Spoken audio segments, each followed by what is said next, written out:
Olá, estamos aqui para mais um programa As Pessoas Inspiram pela Vale TV. E hoje, gente, hoje a pauta é super pertinente. A gente vai falar um pouquinho sobre reputação. E para falar sobre essa temática, que também deve estar nas agendas aí de muitos empreendedores e empreendedoras, líderes, eu vou chamar aqui a Fabiane Madeira, ela que é jornalista, também diretora e head de estratégia da F Reputação e Marcas Fortes. Seja bem-vinda, Fabiane. Oi, Eliane, obrigada pelo convite. Ai, que delícia falar contigo, né? E eu acho que é um assunto super pertinente, né, Fábio? Que a gente tá. Já vou te chamar de Fábio aqui, porque eu já conheço a Fábio há bastante tempo, né? E fica difícil às vezes chamar pelo É nome. verdade, a formalidade, né? Formalidade, né? Mas aqui a gente está num programa informal, né? A gente quer realmente aí passar uma mensagem positiva para as pessoas, né? Então, queria te perguntar, Fábio, assim, já no início aqui dessa entrevista, né, para as pessoas que não te conhecem, tu falar um pouquinho como é que essa pauta chegou na tua vida. É, essa pauta ela é resultado de 20 anos de comunicação corporativa, né, em que eu atendi clientes de vários portes, né, então eu comecei a minha vida profissional como repórter, né, de economia, editora, enfim, e daí fui indo cada vez mais para a comunicação corporativa, onde atendi desde pequenas empresas até multinacionais, né, e fazendo assessoria de imprensa, comunicação institucional, e até que há uns 4 ou 5 anos eu comecei a estudar sobre reputação de uma forma mais aprofundada, e há 3 anos eu reposicionei a minha empresa para que ela tenha um foco em reputação.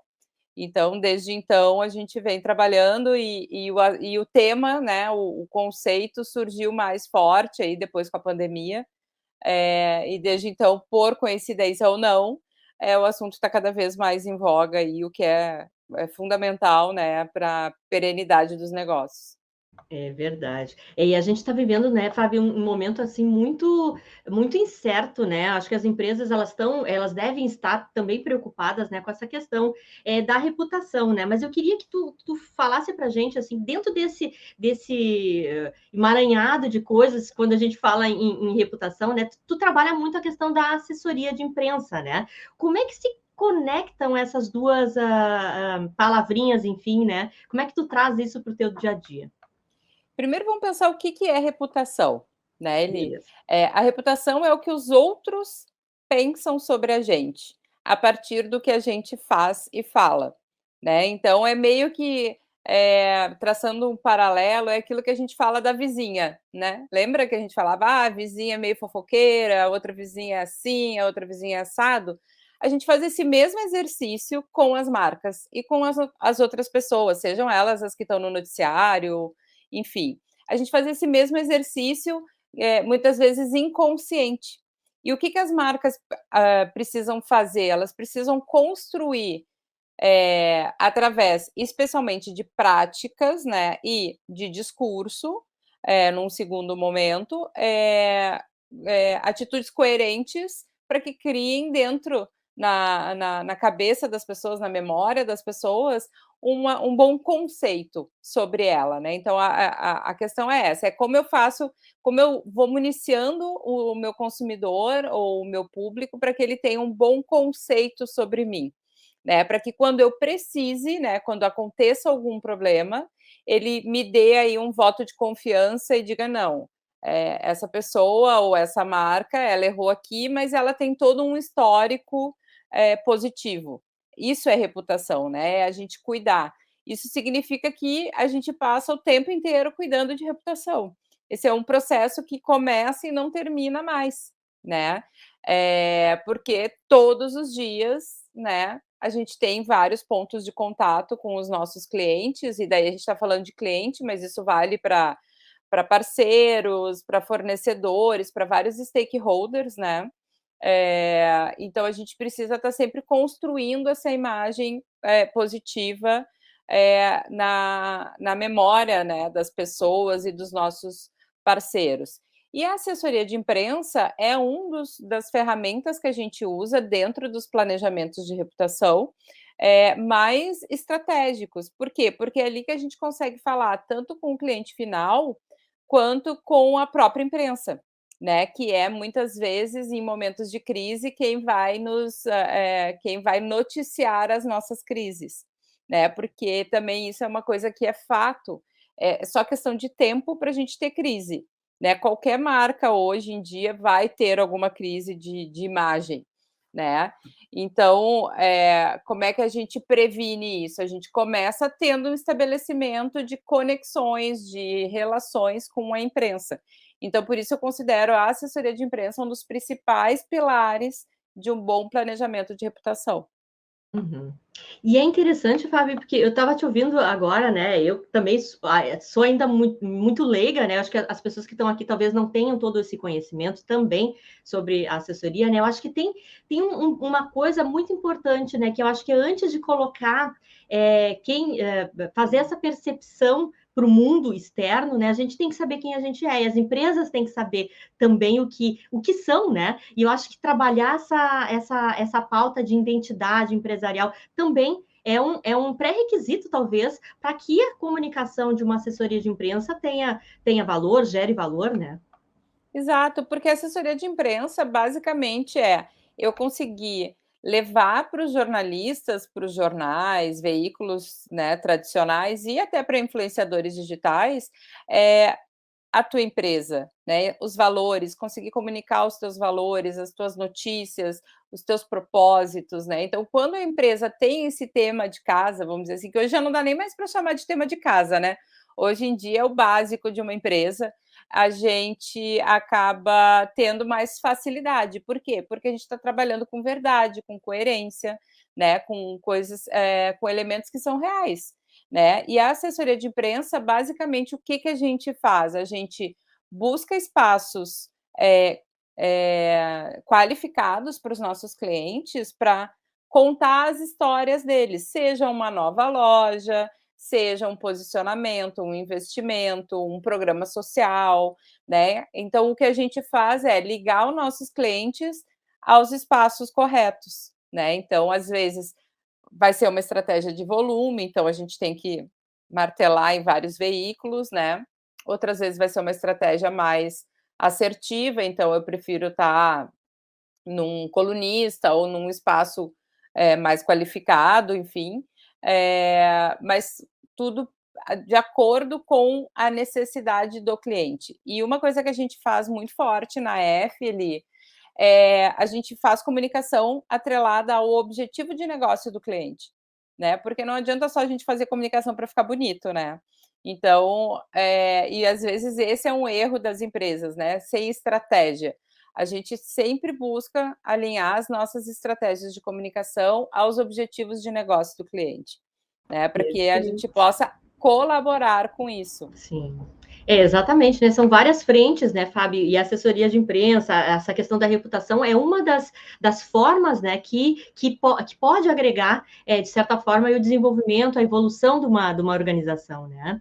E tu Exato. comentaste, Fábio, olha só, ouvindo tu falar, tu disseste que a assessoria de imprensa, ela é uma das ferramentas, né? Eu queria que tu falasse, assim, das outras ferramentas que também existem para a gente trabalhar a questão da pauta da reputação. Tá, perfeito. Um pouquinho só voltando em cima do que tu estava falando agora, Eli, tem, levantamentos internacionais que mostram que a reputação, né, de uma empresa, ela responde por até 30% do valor de mercado dela, né. Então a gente não está falando de estoque, a gente não está falando de maquinário, a gente está falando de reputação, do que a Coca-Cola vale os bilhões, que ela efetivamente vale por conta só de fábrica? Não. É por conta do que ela entrega para a sociedade, né. É por conta da imagem que as pessoas têm sobre ela no seu imaginário, né, do conceito que as pessoas têm sobre essa marca. Então hoje se fala em 30% do valor de mercado. É muita coisa para a gente não cuidar, é um ativo muito importante para a gente deixar de lado. Quando a gente faz um planejamento de reputação, a primeira etapa é a gente identificar quais são os stakeholders, quais são os atores que se relacionam com aquela marca. Então, a gente tem alguns que são quase que comuns a todas as marcas. São os clientes em potencial, os colaboradores, que hoje é um público muito importante, né, para as Sim. marcas, os fornecedores, os pares do setor, agências reguladoras, né, por exemplo, Anvisa, vai depender, claro, do setor. Então, a gente identifica esses setores. Bom, temos, desculpa, esses atores. Temos os atores identificados, a gente parte para uma segunda etapa, que é entender quais são as mensagens que a gente quer passar para cada um desses atores, qual é o tom de voz que a gente vai usar, né? Quais são as palavras principais para isso e quais são os canais. E daí a gente está falando de vários canais, tá? A gente pode falar pelo LinkedIn, a gente pode falar pela assessoria de imprensa, a gente pode falar pelas redes sociais como um todo. Quando a gente pensa num cliente, por exemplo, final, provavelmente a gente vai estar falando em Instagram, se for uma empresa B2C, né? Se for uma empresa B2B, a gente vai estar falando de LinkedIn, principalmente, né? Às vezes a gente cria mais de uma plataforma, né? Então, às vezes a empresa tem 2 LinkedIns, um para falar com funcionário e outro para falar com fornecedores. Isso é comum também, né? Então, a gente vai acionando aí essas ferramentas, esses canais. Pode ser um blog, pode ser um evento de relacionamento, né? Não é necessariamente só conteúdo, pode ser um reposicionamento dos próprios executivos dessa empresa, né? Que isso às vezes é muito importante também, os executivos, principalmente quando a gente fala de marca empregadora, né? Os executivos hoje têm aí um papel fundamental na atração de bons talentos, né? Então, a gente vai construindo isso para cada um dos atores dentro de cada uma das estratégias. Perfeito. E tu sabe, Fábio, que eu estava pensando agora, né? A gente tem tantas coisas acontecendo hoje na mídia, assim, né? Eu queria que tu comentasse um pouquinho sobre essas empresas que estão, por exemplo, tendo esses problemas de gestão de crise, né? Se tu já teve alguma experiência dentro dos teus clientes, ou se tu viu alguma coisa na mídia, que tu pudesse explicitar um pouquinho mais na prática, né? O que realmente isso tem a ver com o que a gente está falando hoje aqui. Não, gestão de crise é todo dia, né? Então, assim, basta a gente olhar os jornais aí, a gente vai encontrar crise de todos os tipos, de todos os tamanhos, né? Desde um hospital lotado, por exemplo, isso é uma crise, né? Para aquele hospital ou para o sistema de saúde. E o que a comunicação faz, né? Ela se junta com outros setores, né? Então, de repente, com logística, com a administração propriamente dita, para ajudar a comunicar melhor essa crise. Então, assim, muitas vezes a gente não resolve a crise, né? Porque não está na nossa alçada resolver. A comunicação vai ajudar. Mas eu comunicar bem, explicar, por exemplo, no caso de um posto de saúde que está lotado, eu poder dar para as pessoas informação. Aí, de novo, assessoria de imprensa, redes sociais, a informação de quais os outros postos de saúde as pessoas podem procurar, né?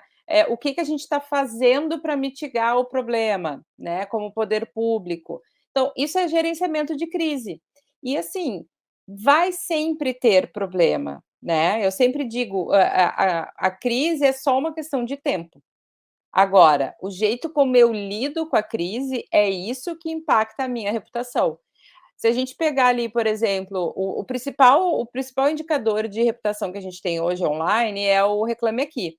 Quando passa a Black Friday, quando a gente olha lá as top 10 com o maior número de reclamação, por conta de entrega, prazo, enfim, a gente vai ver normalmente as 10, 15 empresas com melhor reputação no Reclame Aqui. Ou seja, não é não ter problema, é como eu resolvo o problema que faz com que eu tenha uma boa reputação, né? Então, é isso. O posto pode ficar lotado? Não deveria, mas a gente sabe que a gente tem recursos escassos, né, para tudo que a gente precisa. Bom, como é que eu trato a população com respeito, com informação correta, sem fazer ela ficar indo de posto em posto, né? É isso que faz com que o meu gerenciamento de crise seja correto, seja eficiente, né? Então, a gente está falando de um posto de saúde, que é uma crise praticamente diária dos gestores, mas a gente pode estar falando isso de uma pequena loja, né, que teve algum problema de atendimento com uma cliente que se sentiu humilhada, por exemplo, por alguma postura ou algum comentário, né? Então, a gente tem aí crise para todos os tipos, né? Pode ser um acidente, por exemplo, com uma pessoa dentro da tua loja, né? Ou às vezes tu nem tem responsabilidade, né? Por exemplo, a pessoa pode infartar dentro do teu restaurante. Como é que tu lida com isso? Né? Como é que tu avisa? Como é que tu protege a privacidade dessa pessoa? Então, a gestão de crise ela começa antes. E daí ele tem uma dificuldade do nosso empresariado, em especial o empresariado brasileiro, que é achar que a gente falar sobre crise faz com que a crise aconteça. E não é isso, né? A gente tem que falar sobre crise, mapear todas essas possibilidades para que a gente possa sair o melhor possível dela, porque na hora que as coisas acontecem, todo mundo fica tomado por uma emoção grande, né? E se a gente está preparado, a gente sabe a quem recorrer, quando falar, o que falar, por onde falar. Sem dúvida, sem dúvida. Eu acho que a gente mitigar todos as incertezas a gente não tem, né? Mas pelo menos um pouquinho, né? A gente teria que olhar com isso com mais carinho, né? Que é um planejamento, na verdade, que a gente está fazendo, né? Exatamente, para Aqui, proteger a marca, para né? proteger a marca, E as exatamente, né? pessoas também, né? Obviamente, a gente está falando de marca, mas sempre que a gente fala de marca, a gente está falando de gente, né? Com certeza. São pessoas, né, lidando com outras pessoas, não tem outra forma de lidar com isso, né? Exato. E Fábio, olha só, tu comentaste, né, também que são pessoas, enfim, a gente sabe disso, né? E também dá para fazer assessoria de imprensa para as pessoas, né? Tu deve também Sim. lidar com muitos líderes e empresários aí que também se conectam com esse tipo de preocupação, porque eles também representam a sua empresa, né? Eu sempre gosto de trazer nas minhas falas, né, uma conexão forte entre o nosso lado pessoal e o nosso lado profissional, né? Porque na verdade não tem lado, né? Eu sempre digo, Não tem. é tudo junto misturado. Então, como lidar também com essa perspectiva, né? Eu acho que a primeira coisa é entendendo, né, Eli, que não tem mais essa diferença, né? Nós somos PJ e PF o tempo inteiro, né? Então, principalmente as lideranças das empresas, né? Elas são e serão cada vez mais cobradas e full time, né? Para que ela tenha posicionamento, para que ela entenda o que precisa ser dito, para que ela perceba os movimentos de mercado, né, e movimentos da sociedade de uma forma geral. A gente tem feito muita assessoria de imprensa para lideranças e as lideranças sempre são uma estratégia que a gente usa quando vai cuidar de uma empresa, né? Então a gente busca sempre olhar para os líderes, né, para os C-levels, mas um movimento que a gente tem percebido também bastante forte, até por conta da marca empregadora e desses movimentos de marca empregadora uma procura de C-levels, né, de gerentes, diretores, superintendentes, para geração de conteúdo estratégico para eles no LinkedIn. A gente tem percebido isso, temos alguns projetos nesse sentido, em que a gente auxilia os C-levels a produzir esses conteúdos, reforçando sempre o que ele, na marca pessoal, fala, reforça o que a marca da empresa defende e os valores da marca. Então, a gente alinha estrategicamente o conteúdo do líder ao conteúdo da empresa, né? Então, por quê? Porque cada vez mais as pessoas buscam informações sobre com quem elas vão trabalhar. E se aquele é um líder que me inspira, se ele tem os mesmos valores que o meu, eu me interesso mais por trabalhar naquela empresa. Aumenta a chance de eu querer ir para lá. Uhum. Na verdade, trabalhar a gestão de talentos dentro da nossa organização também, né? Porque, queira ou não queira, né? Eu acho que está todo mundo olhando para isso, né? As pessoas, ao se candidatarem a uma vaga, né? Não era como no meu tempo. No meu tempo, a gente não olhava muito isso, né? A gente está vivendo um momento hoje, Olhava um o salário, contexto, né? E só olhe lá, mais né? o salário, e era Os isso, né? benefícios. Porque era um outro momento, mas agora não, as pessoas estão olhando essa pauta de ESG, sustentabilidade, né? E isso tudo vai fazer a diferença para que a gente consiga reter esses talentos, né, que são tão importantes hoje nas nossas organizações, porque são as pessoas que acabam fazendo, né, a performance do que a gente produz, do que a gente vende e tudo mais, né? E eu queria se a gente está falando que as marcas, né, Eli, desculpa te interromper, mas se a gente está falando que as marcas são feitas e formadas por pessoas, eu quero ter as melhores pessoas dentro da minha marca. E o que vai atrair, né? Olha, é um círculo, né? Virtuoso. Eu vou atrair boas pessoas se eu for um bom líder, né? Se a minha empresa gerar impacto positivo no planeta. Então, a gente acaba tendo todos esses cuidados aí, e daí, de novo, precisam ser coerentes, né? A gente não pode só ter discurso e não ter prática, né? Principalmente quando a gente fala de ESG, né, Eli? Exatamente, né? Eu vejo ainda, Fábio, assim, tu, depois quero ver tua opinião, mas em muitas empresas, assim, as pessoas, os empresários querendo colocar essa pauta muito rapidamente para fora, né? Comunicar o que eles estão fazendo, mas ao mesmo tempo eu sinto uma necessidade profunda desse olhar para o interno, né? Porque é isso que vai ajudar a empresa a ter essa coerência, né? A ter uma transparência dos dados, né? E tudo mais. Então, acho que isso também é importante, né? O pessoal olhar antes de sair querendo mostrar o que está fazendo, né?